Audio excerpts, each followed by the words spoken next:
Welcome to the Transcendent Minds podcast, the podcast where we explore the mysteries of the mind and the human experience.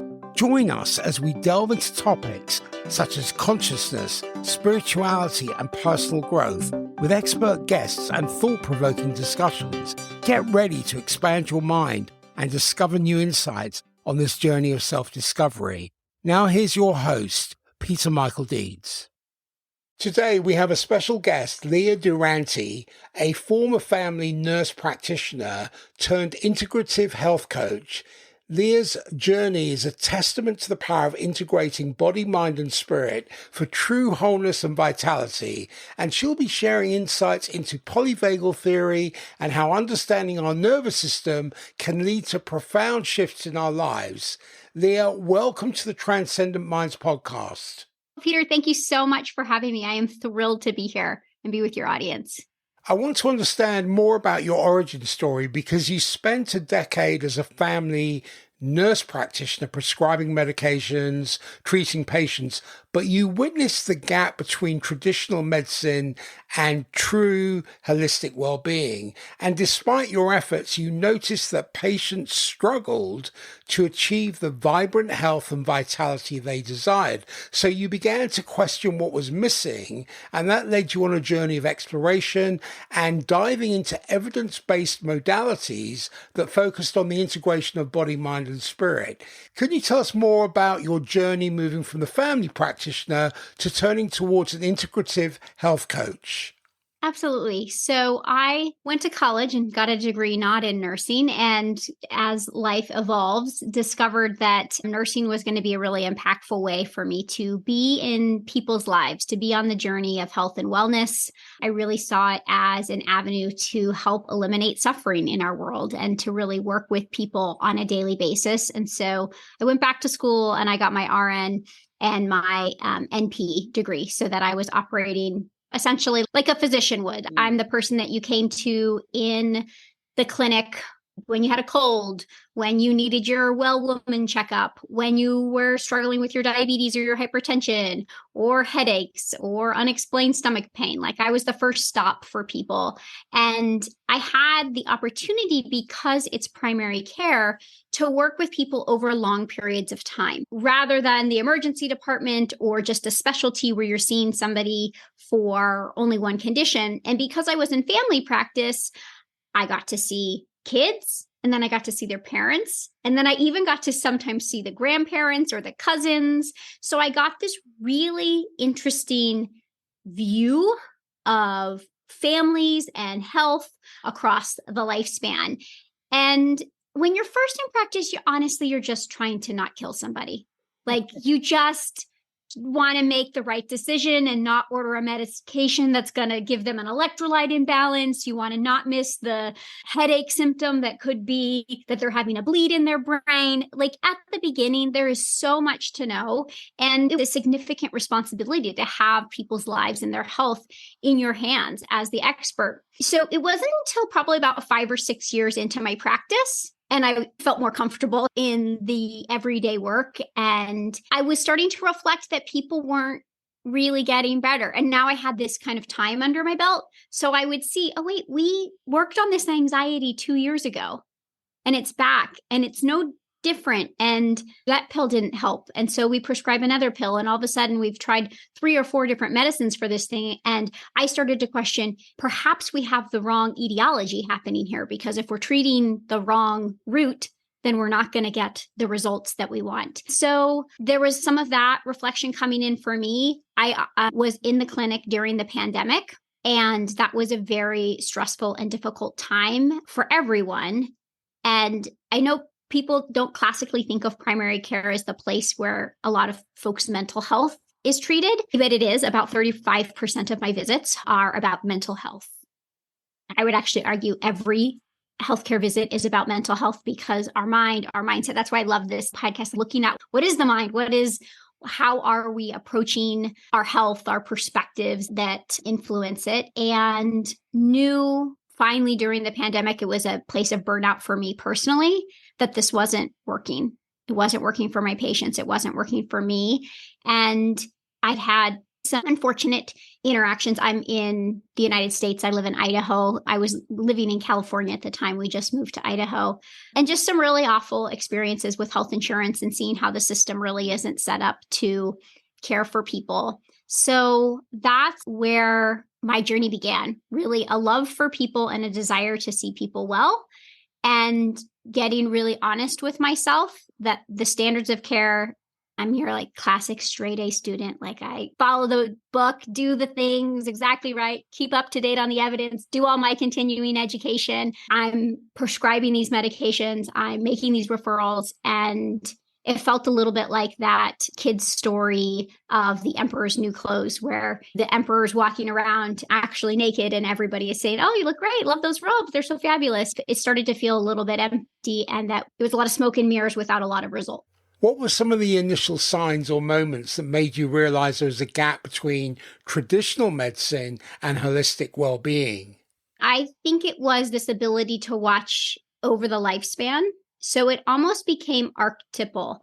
I would see a child at 7 years old with a stomach ache, and she was afraid to go to school or didn't want to go to school.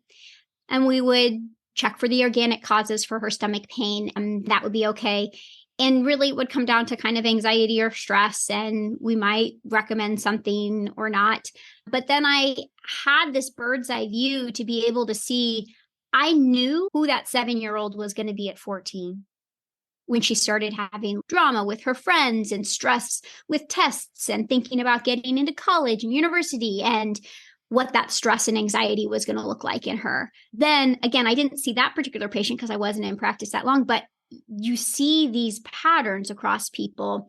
Then I saw the 38-year-old woman who's got 2 kids, working a full-time job, holding all the responsibility, and the stress and the anxiety and how that manifests in her inability to sleep. And taking care of people in their 80s, knowing, oh, this anxiety doesn't go away with the way that you've been treated, right? Because as I'm treating the 80-year-old, I'm listening to her backstory of all the therapy she's tried, medications she's tried. And I'm like, so this whole life of this woman from 7 years old to 80, 90, we haven't been able to fix this? You're still suffering with this same stress, anxiety, overwhelm, fear that manifest in physical symptoms like back pain and stomach pain and headaches and hormone imbalances. And I just knew we were missing something. Like we had to have a better way. And I couldn't keep doing that. I couldn't keep pretending to the 7-year-old that this is the solution. Here's the thing. We'll just try this. Some families are starting 7-year-olds on medication, but certainly by 14, parents were asking for anti-anxiety or antidepressive medication for the 14-year-old. And in my mind, I'm like, but I know where this train goes. That place isn't a destination that actually results in relief and healing and vibrancy and what you want. And so many people really sincere, right? We see the classic thing at New Year's Eve, in pop culture, New Year's Eve and into New Year's Day, people making the New Year's resolutions. And okay, this is the year I'm going to exercise. I'm going to eat healthy. I'm going to not scroll my phone at 10 o'clock at night and be up till 2 o'clock in the morning. I'm going to get sleep. I'm going to start that meditation practice. And in medicine, that scenario of the New Year's resolution happens all the time. Like every day, they're like, okay, I got my blood sugar back. This is the time I'm going to change. And I'm going to start creating different habits in my life. And there was sincerity. People were truly motivated. It was an intentional desire. It was an authentic desire. It was sincere. They really wanted it. They really believed in themselves and knew the reasons why they wanted to change, but people couldn't change. And I'm like, there's got to be a way to help us move from what we identify as a goal or a vision or a habit or an ideal that we want for ourselves and actually get us there. Because what I saw and what the research says is 80% of those things fail. Yeah, and one of the key things with this is that just look at the weight loss industry. The recidivism rate is 95%, but it's a billion-dollar industry, I would imagine.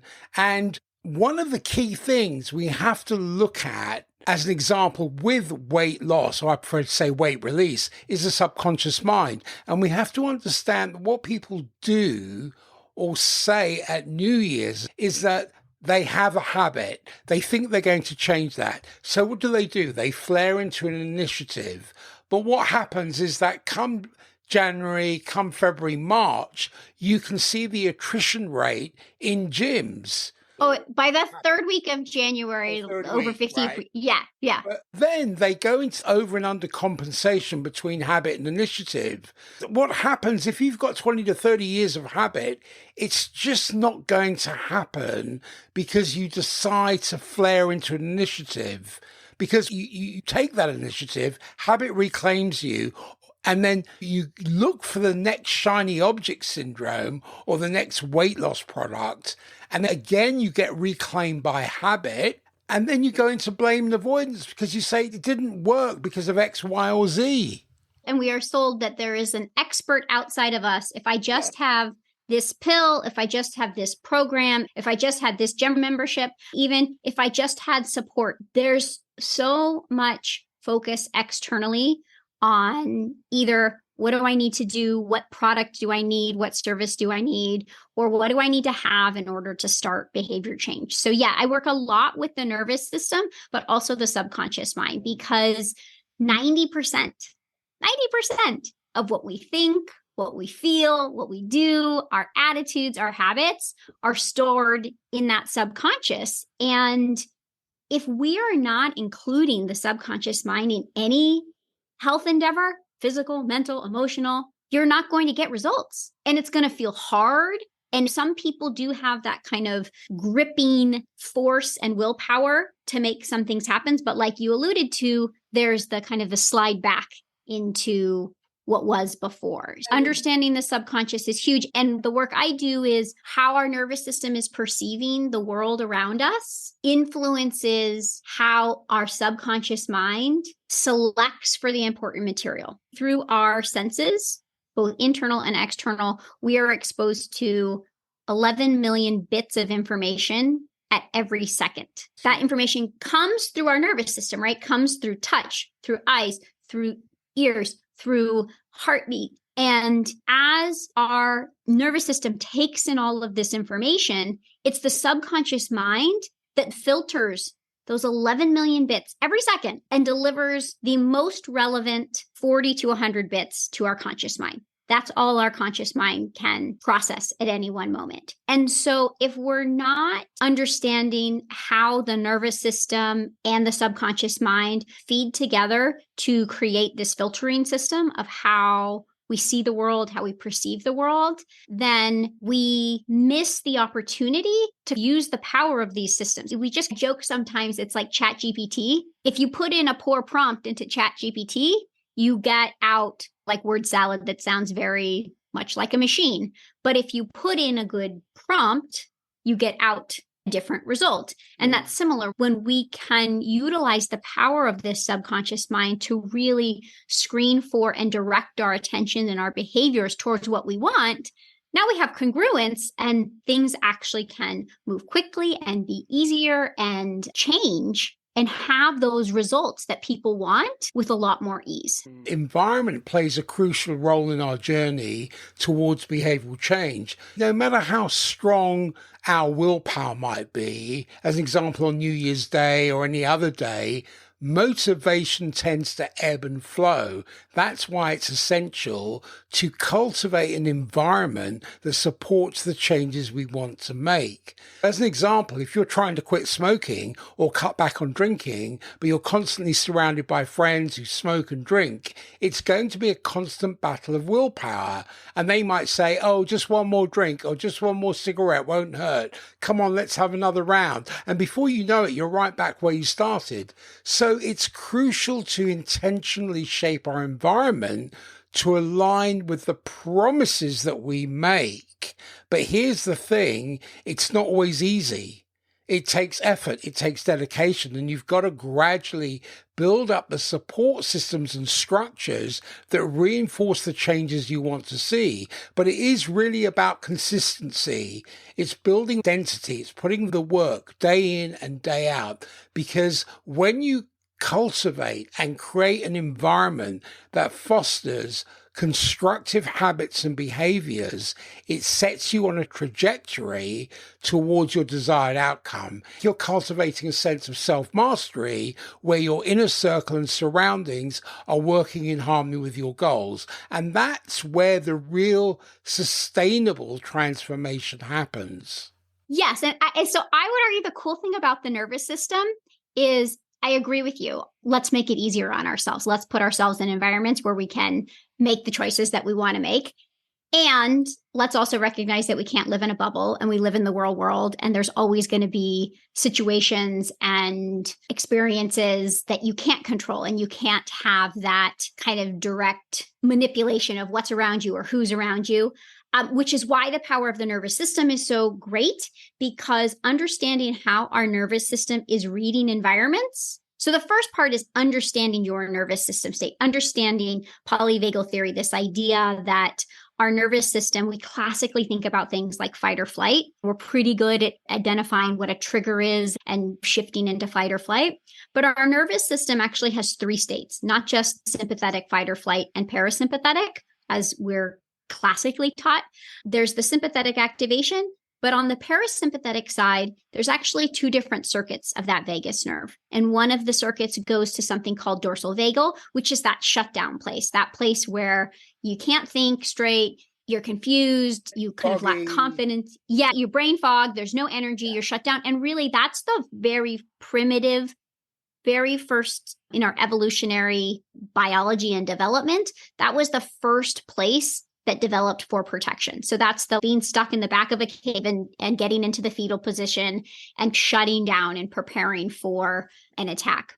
Then the sympathetic nervous system evolved about 100 million years later after that, and we got this fight or flight ability. But then what's so cool about humans is, so dorsal vagal was 500 million years ago, sympathetic nervous system was 400 million years ago. And then 200 million years ago, as mammals evolved, an additional circuit got added in the parasympathetic nervous system. And that is the ventral vagal state. So this is where the nerve innervates our heart and into our vocal cords, into our ears, into our face. And it's what has allowed us to become social creatures. It's what has allowed us to move from the asocial crocodile who's, you're going to bite me if I come near you, to if I smile or my tone of voice or there's a softness around my eyes, I can perceive and see that you, other creature, are safe to come into proximity with. And we can move into tribes and communities and ultimately a global society where on the whole, we do pretty well living with each other. I know there's still a lot of violence and things that happen, but it's quite remarkable to think about the society that we've built by becoming social creatures. And no matter what environment you are in, whether you are placed yourself in a physical location that might not support the goals or the vision that you have for your life or the habit that you're trying to create, your nervous system is going to be the same no matter what environment you're in.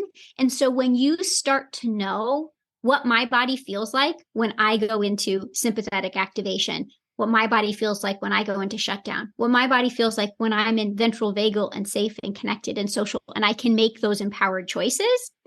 Now, even if you can't control the outside environment, because the reality is we can't, you have the inner wisdom to shift your nervous system state.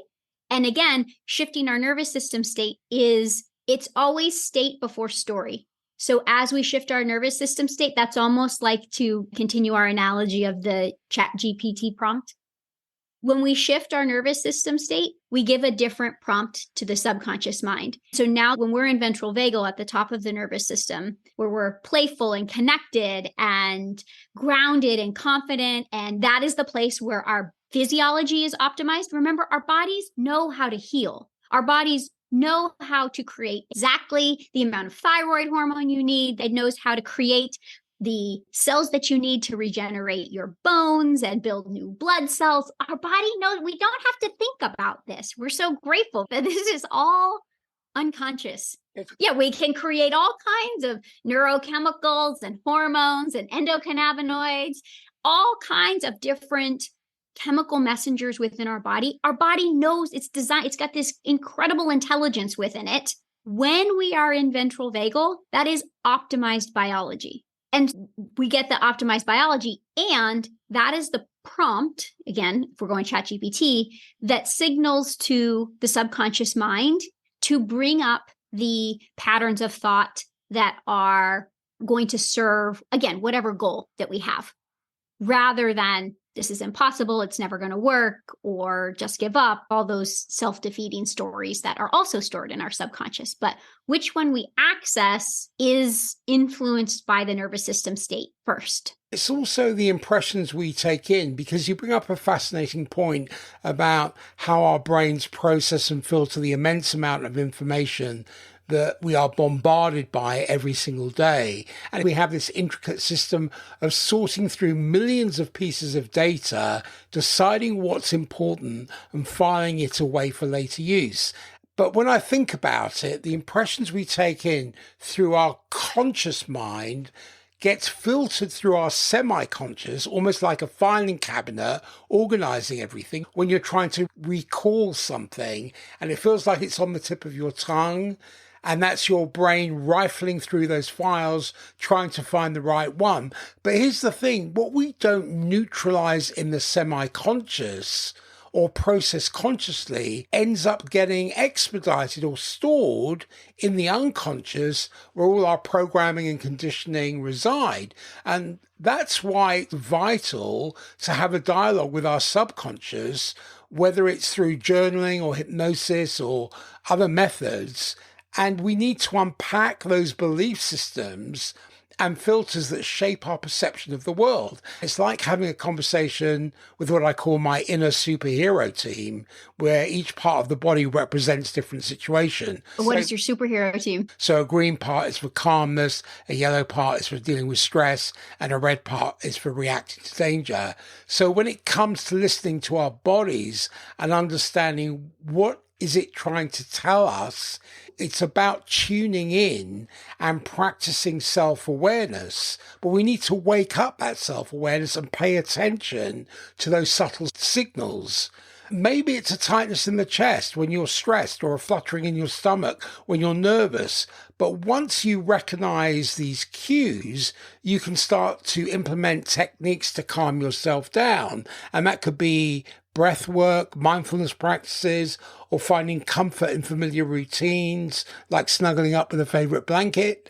The key is to cultivate that inner dialogue, that inner tuition, to listen to what your body is telling you and to respond with compassion and care. And it's a journey of self-discovery and self-mastery, but with practice and patience, you can learn to navigate the ups and downs of life with greater ease and resilience. How can people start to learn to listen to their body and help them understand what their body is feeling and why, in terms of listening to the body's signals? And how can they learn to calm themselves down when they're feeling stressed or scared? Those are two great questions. Let's separate them into two separate places, because I want to be conscientious of even using the word calm. Because the goal with nervous system health is really resiliency and flexibility. So I don't actually want you to be calm all the time. If you are in an emergency and you need to skedaddle out of there, I want you to have full capacity and understanding of what your body's doing to protect you. Or if you are in a awful experience and kind of need to emotionally shut down because there's not another way for you to get out. So calm is the place of ventral vagal, which is great. And we want to be able to spend more of our time there. Again, it's where our physiology is optimized and mentally and emotionally we feel well. But the goal with this work is really flexibility and resiliency. So that leads to what you first ask is like, how can people start listening to or understanding their bodies? And the best way is to map your nervous system. So even if you have never heard of this or done any work around your nervous system before, the cool part is you've been living with it your whole life. And so you have direct access to the messages it's been giving you your whole life. And simply with a little bit of direction, I've done this with hundreds of people, you can create a map of what dorsal vagal feels like, sympathetic activation feels like, and ventral vagal feels like for you. And once you have a map, once we have that ability to know, now we can move. Now we have directionality. Now we have the ability to see where I am in a particular situation and respond to that situation. So it might be sympathetic stress activation. And then I really like to use body-based tools that neutralize the trigger, whatever it is, to get you back to the place where you can shift nervous system states. But we have the ability to shift states. And it's not so much that we need to be calm or thinking positive thoughts all the time or anything like that, but that internally you have the resiliency and the ability to recognize where your nervous system is at, when your nervous system is in that place, what is your subconscious mind filtering for? And now how do I shift states so that I feel better and my subconscious mind filters for the congruent thoughts, beliefs, feelings, attitudes, habits to have my outcome? I actually have a cool quiz that people can take to find out your nervous system type. We tend to get stuck in one of those places more often than the other. And then a way to map it's beyond the scope of what we can do in the podcast because it takes about 20 minutes. But it only takes 20 minutes. And once you have it done, and again, your physiology is going to be with you, whether you're in a boardroom, whether you're having a challenging conversation with a partner, whether you're raising a child, whether you're venturing out and trying a new hobby or a new activity, that is always going to be a map that you can use to understand where you are right now in this moment. And then where do I want to be? So I've got this straight in terms of characterizing what you're saying. So really we're talking about regulation. Yes. In terms of understanding our physiological responses to stress and emotions, and by recognizing the different states of arousal, whether it's safe or to be on alert because we're threatened, we can learn to regulate the nervous system much more effectively, which then leads to better emotional regulation and resilience and physical health. Yes, yes. Because heart disease is in sympathetic activation, depression, chronic pain, constipation. There's so many physical aspects when we don't have the flexibility. Our system is designed for us to be moving throughout the day through all these different states. It's not meant to just be in one place. And when you even think about like sympathetic activation, that little bit of cortisol is great when you need to get up and start your day and get going on a new project. It's not that there's one state that's better, that they all serve a purpose. It's when we get stuck in one that it starts to create both physical and mental health challenges. And so learning that regulation, learning that ability. And what I so appreciate is after spending 10 years, quote unquote, being the expert and saying you need all these things outside yourself in order to be physically healthy, mentally healthy, manage stress. You need to do 10 things a day. You got to journal. You got to exercise. You got to be outside in the sunshine. Make sure you're putting your feet in the ground. Make sure you're having green juice and 14 different supplements. Don't forget to spend some time in silence. Make sure that you have good relationships with your friends, that your home is organized. All of these things that we're told that you have to do these 17 things in order to quote unquote manage stress is really harmful to all of us because it's not possible. When do we work? When do we be in relationship? It takes all 17 of those things to be calm or not reactive to our triggers.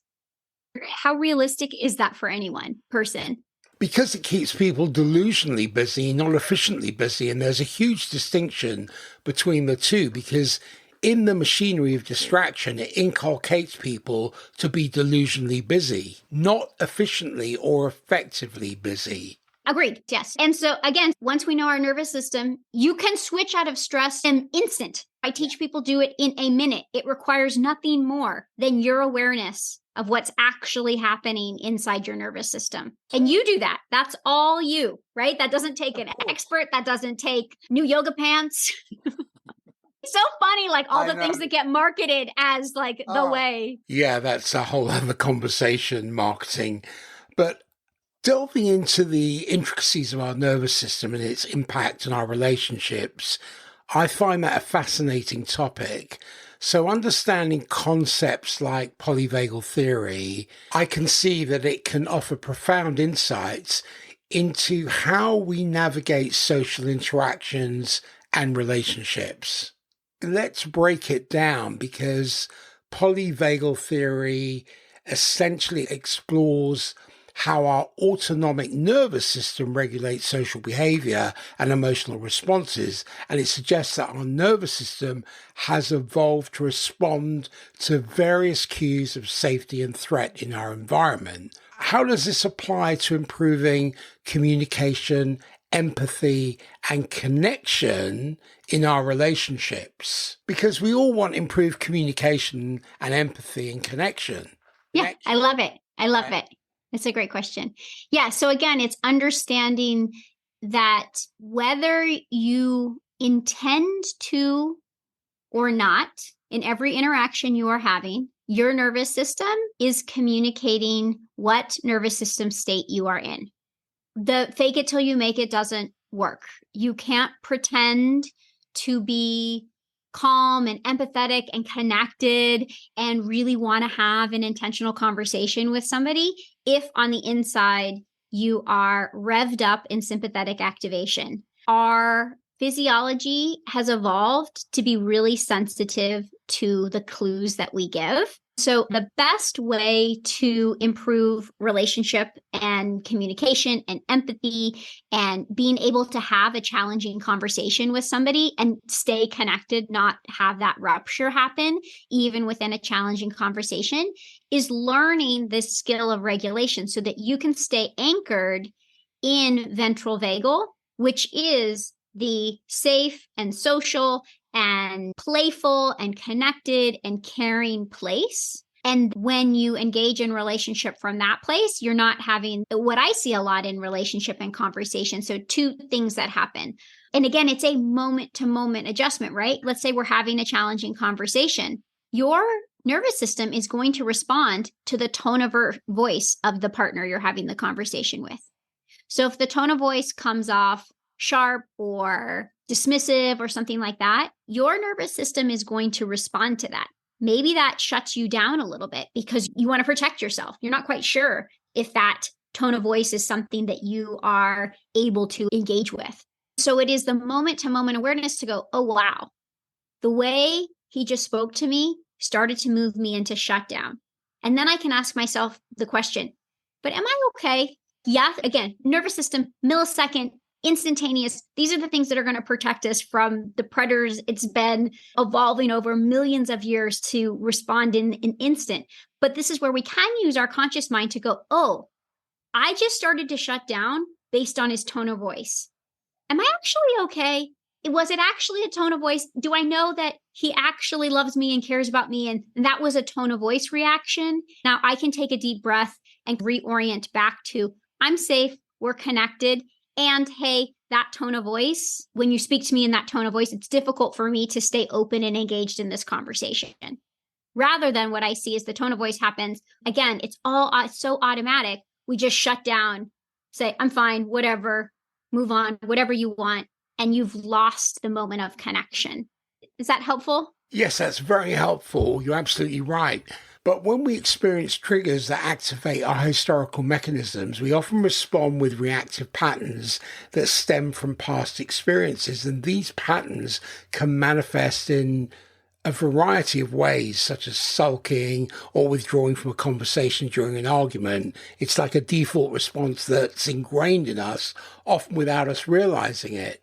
And in situations like these, one person's silence can dominate the conversation.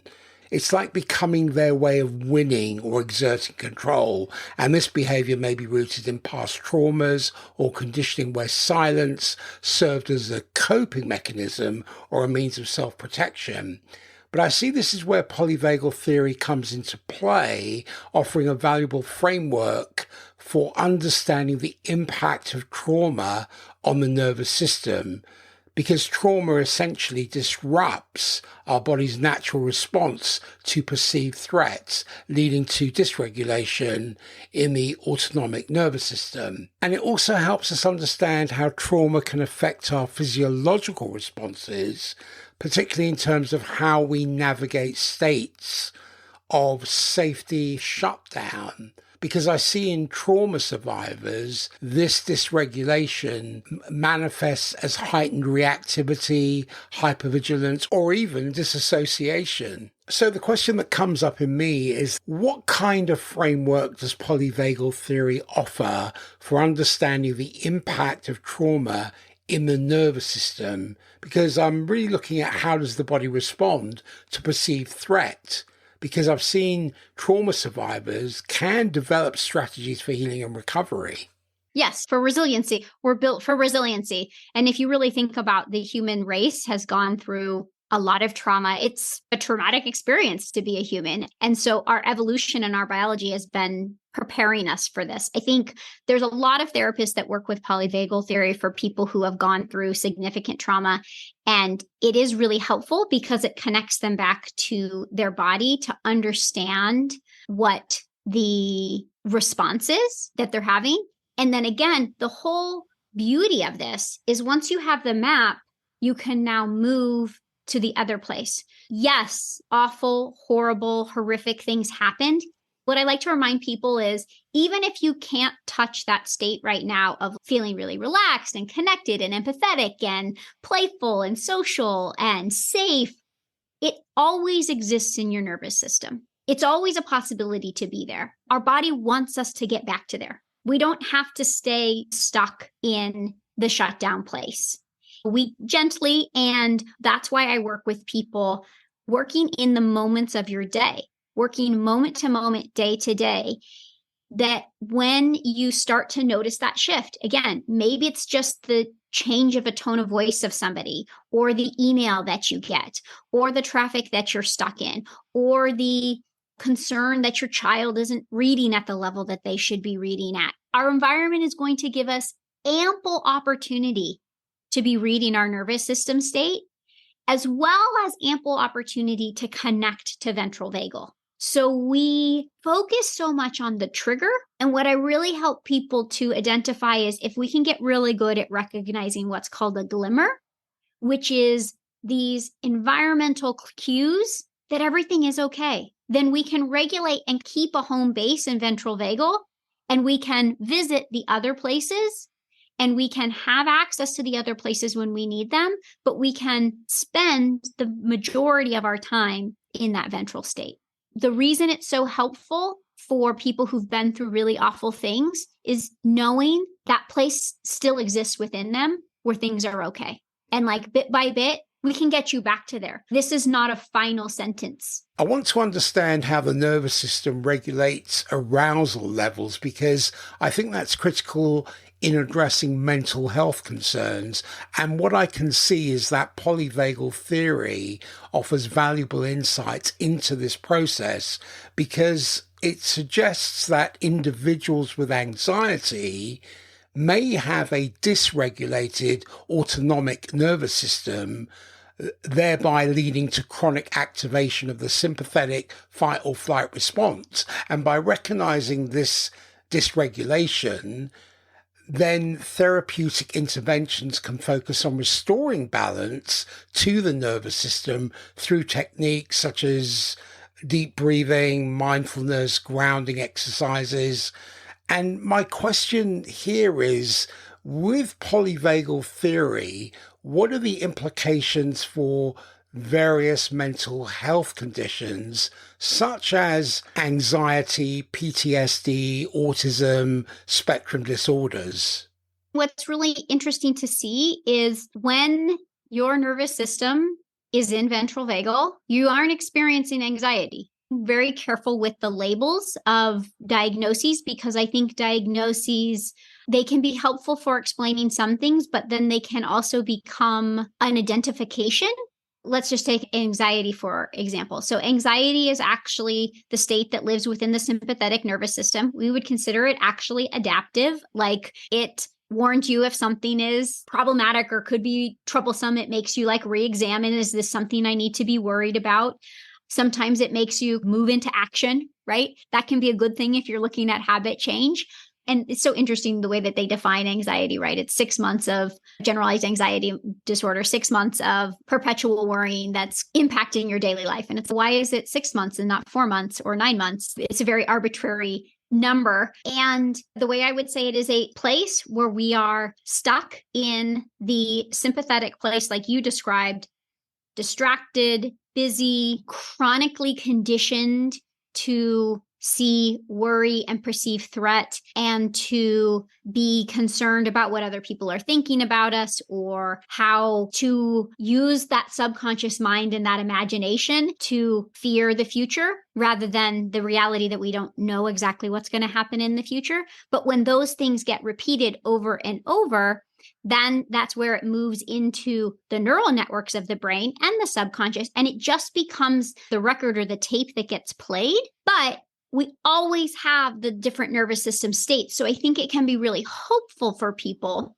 that just because you're stuck looping in the sympathetic place of anxiety, your nervous system, ventral vagal still exists, and you can learn how to shift out of those loops and back into ventral vagal. So it's not a life sentence, if you will. Because again, what I experienced with my clinic is we just labeled people as anxious and put some Band-Aids on there and then put Band-Aids on the physical because it is uncomfortable and it's difficult and it's hard to have a productive life if you're feeling anxious all the time. And I can't tell you the amount of quote unquote look very successful on the outside, but on the inside are really struggling.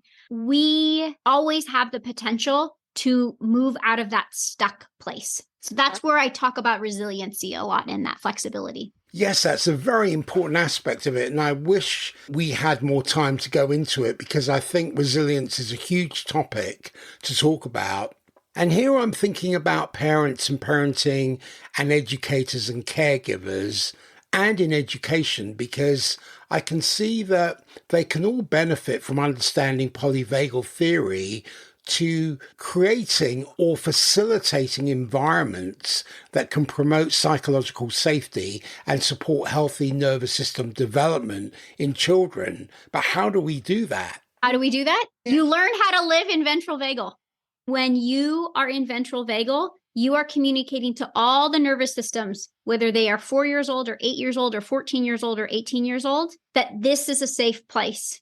I'm a safe person. This is a safe place. And again, safe, that word is so used in pop culture, I feel like today. So this is a connected place. This is an easeful place. This is a grounded place. This is a place where you are worthy and loved and seen. But the challenge is this really tricky line, because if you're a teacher, let's just use a teacher, for example, and you're stressed out because you're worried about your bills, you've got something going on with your kid, you have got that annoying email from the principal and you disagree with the way that what they're doing at the school, you can smile. You can put a smile on your face and stand in front of that class and teach. But if your body is in sympathetic activation, if you're anxious, if underneath, again, we're talking about millions of bits of data all the time that those children are perceiving through how they listen, how they see, the facial muscles on your face, even the heart capacity that you have in that moment. You can't fake it. You can't pretend. You can't want to be a quote unquote safe place for the children in your classroom unless you are truly that yourself first. And here you have to cultivate a safe space, a psychological safe space, in order for it to be a brave space. So those children can be fully self-expressed because in effect, they are reading your light, just like animals do. That is the nervous system. Again, it is perceiving everything in the environment all the time. And then the kid is going to do something in the class that totally triggers you because you get to be a human too. So it's about recognizing, oh, that child, again, I don't know where it came from. I don't know why I react that way. But something in the way that this interaction with this kid made me start to get angry, right? Start to move into sympathetic. before I go have a conversation, I have to re-regulate myself. I have to move back into ventral vagal as the responsible adult in this situation to have a truly connected, empathetic, supportive, and helpful interaction with that child rather than just, you didn't do your homework and we need to see you do better. So it's compassion, connection, conversation, and it's all within. Mm-hmm. It's all within. So it's all within. Yes, but so there's a fine line between facilitating a process and manipulating a process, because one explores and the other exploits. So we have to be careful where that fine line is. So how can you have empathy or recognize empathy to assay and develop that environment for those children, given the state you may be in? The nervous system is what we call neurocepting. It's reading these bits of information that you don't even have conscious control over. You don't realize, but our nervous systems are constantly co-regulating.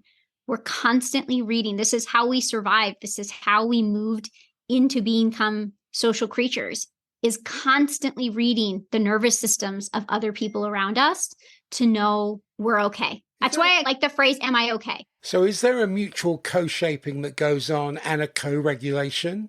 Yes. And in terms of clinical practice and for mental health professionals, counselors and therapists, how can they apply polyvagal theory in clinical practice to inform assessment, treatment planning and interventions?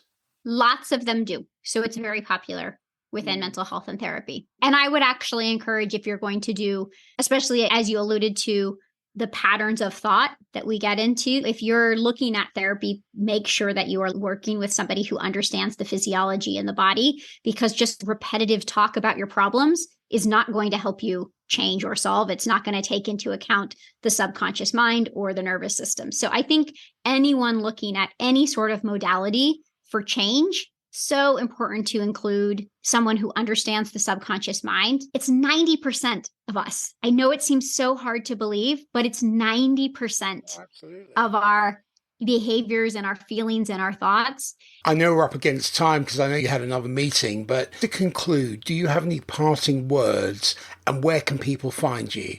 One, I would just like to offer your audience, because I know folks who listen to podcasts are interested in learning and curious. I have a great 2-minute quiz on my website, leadurante.com/quiz.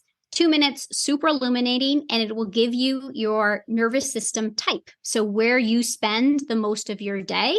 And then what follows is a way to learn these processes for mapping your nervous system and shifting your states so that you can be empowered with this information. And again, that's on my website. I'm on Instagram at lea.durante.np and LinkedIn, Lea Durante NP. And folks who are looking for support with stress, burnout, overworking, anxiety, loneliness, I have a signature 4-month program that supports this work of your subconscious mind, your nervous system, and we do it together virtually in a group because we are social beings. And it's been really impactful to see people take ownership of their health and make dramatic changes in both physical and mental health. Beautiful. Would you like to come back at some time? I would love to come back. I'm sorry we were shorter for time today. Because I think this has formed the basis for a much deeper conversation, and I would love to have you back on the show at some point. I know you've got a scoop because I heard the ping, so you have someone waiting and we'll connect again. We will. Okay, take care. That's it for today's episode of Transcendent Minds. We hope you enjoyed this exploration of the mysteries of the mind and the human experience. If you have any questions, comments, or suggestions for future episodes, we would love to hear from you. Be sure to subscribe on Apple Podcasts. And if you feel inclined, please leave a rating and a review, as this goes a long way. And follow us on social media to stay up to date with the latest episodes. Thanks for tuning in. And until next time, keep transcending your mind.